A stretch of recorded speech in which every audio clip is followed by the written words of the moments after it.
और बंधुओं, बड़े लोग कहते हैं कि जब काम निकलवाना होता है ना, तो सर्प को भी मूषक से मित्रता करनी पड़ती है। कई बार आपने देखा होगा कि आपके विचार किसी से मिलते नहीं है, दूर दूर तक आपका स्वभाव नहीं मिलता, लेकिन फिर भी कार्यों को संपन्न कराने के लिए ऐसे दुष्टों के साथ आपको सामने खड़ा होना पड़ता है। और हम सब अपने जीवन के काल में ऐसा कई बार अनुभव करते हैं। इसलिए कथाएं ये ऐसे ही नहीं है, ये हम सबके जीवन की ही व्यथा है, या हमारे जीवन को का दर्पण है, या हम कैसा जीवन जिए उसको जीने की प्रेरणा हमको इन शास्त्रों से ही मिलती है। भगवान ने कहा समुद्र का मंथन करना पड़ेगा, समुद्र का मंथन करने के लिए असुरों का सहयोग लेना पड़ेगा। अब बंधुओं, ये कोई मटके का मंथन थोड़ी है कि एक मटकी में 5-10 किलो आपने दही डाल दी और मथानी से मथ दिया और निकल गया मक्खन। समुद्र कितना विशाल, उसका और छोर नहीं दिखाई देता, उसकी गहराई नहीं दिखाई देती। इस समुद्र का मंथन कैसे करेंगे? तो मदिराचल पर्वत की मथानी बनी है, वासुकी सर्प की रज्जू बनी है। पर अब ये मथानी जो है टिकाई किसके ऊपर जाए? तो स्वयं मेरे प्रभु श्री नारायण श्री हरि कच्छप का रूप लेकर के उस मदिराचल पर्वत को पीठ पर धारण करते हैं। बोले कच्छप भगवान की जय। कच्छप का रूप लेकर भगवान ने उस मथानी को अपने पीठ पर धारण कर लिया। अब बंधुओं, मंथन प्रारंभ हुआ। उस मंथन से सबसे पहले क्या निकला है? क्यों क्या निकला? कालकूट विष। अब सारे लोग उस कालकूट विष को देखकर के पीछे हट गए। भैया जहर को कौन साधे? सारे लोग उस कालकूट विष को देख करके सब पीछे हट गए। पर समुद्र मंथन से प्राप्त हुआ है तो स्वीकार तो करना पड़ेगा ना, ग्रहण तो करना पड़ेगा। पर इस कालकूट विष को धारण करने की सामर्थ्य किसमें है? बोले महादेव में। ब्रह्मा जी ने कहा ले जाकर के इसको महादेव को समर्पित कर दो। देवता जो है असुर मिलकर के लेके गए वो घड़ा विष का, ले जाकर के शंकर जी को दिया। शंकर जी बोले क्या लेकर आए? बोले महाराज ब्रह्मा जी ने कहा है कि इसको साधने की सामर्थ्य तो आपके पास ही है। बोले ठीक है ले आओ। जब मंत्रों का मंथन हुआ था तो बड़े बड़े मंत्र देवता ऋषि सब ले गए और हमारे पल्ले वो 2 अक्षर का राम मंत्र था। अब ये विष भी आ गया तो विष और राम मिलके क्या बन गया? विश्राम। एक ही पल में महादेव ने उस विष को ग्रहण कर लिया। पर बंधुओं, यहां महादेव ने एक अद्भुत लीला करी। जब उन्होंने विष को ग्रहण किया तो वो विष को ग्रहण तो किया परंतु भीतर नहीं उतारा। कहा? केवल कंठ में ले जाकर के कंठ में सुखा दिया। और कंठ में जब उन्होंने विष को सुखाया तो इनका कंठ नील पड़ गया, नीला हो गया, और इनका एक नाम पड़ गया नीलकंठ महादेव। अब यहां महादेव नीलकंठ क्यों पड़े? उनका नाम नीलकंठ क्यों हुआ? या उन्होंने ऐसी अद्भुत लीला क्यों करी?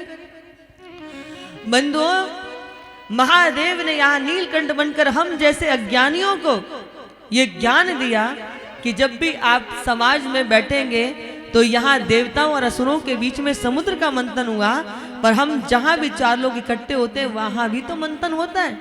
4 लोग बैठ जाए, फिर देखो फलाने ने ऐसा कहा, ढिकाने ने ऐसा कहा, अरे वो तो आपके लिए ऐसा, वो तो उसके लिए ऐसा, वो उसके लिए। ये एक व्यक्ति की बात नहीं है, इस सब में हम सब भी फंसे हुए हैं।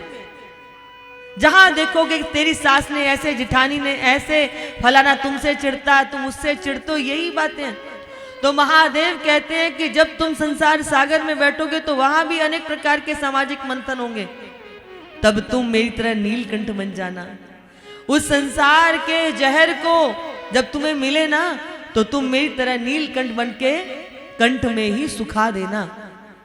अगर तुमने उस जहर को बाहर निकाल दिया, अगर शंकर जी उसको बाहर निकाल देते, वमन कर देते, तो वातावरण विषाक्त हो जाता ना, और भीतर ले जाते तो हृदय जलता रहता ना।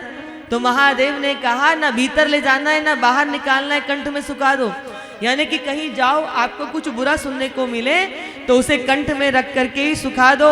बाहर निकालोगे तो वातावरण कलुषित होगा, भीतर लेके जाओगे तो हृदय जलता रहेगा, इसीलिए उसको कंठ में ही सुखा दो। नीलकंठ बन करके भगवान ने अद्भुत ज्ञान दिया। और गुरुदेव कहते हैं हमारे कि आंसू पहुंचे नहीं किसी के, भला किसी का नहीं किया है, उसने श्वास किए हैं पूरे, केवल जीवन नहीं जिया है। सिर्फ देवता थे शिव शंकर महादेव, इसलिए हो गए लोक धर्म की जग में अमृत बांटा जहर पिया है। काली घनी रात के पीछे जो लोगों को राह दिखाए, लाख चंद्रमाओं से बढ़कर छोटा सा वो एक दिया है। ना तुम कुछ हो ना मैं कुछ हूं, उसने जिससे जो चाहा है उससे वैसा काम लिया है। हमारे जो शंकर है ना, वो भी देवता होते खाली, परंतु महादेव कैसे बन गए? बोले लोक कल्याण की भावना के लिए अमृत बांट दिया, परंतु स्वयं विषपान कर लिया। इसीलिए तो हमारे शंकर देवादिदेव महादेव कहलाते हैं। इस समुद्र मंथन से अनेक प्रकार के रत्न निकले हैं, उच्चश्रय घोड़ा निकले हैं, ऐरावत हाथी निकले हैं, कल्प वृक्ष निकले हैं, रंबा उर्वशी जैसे मेनका निकली हैं, और इसमें से कौस्तुभ मणि निकली है।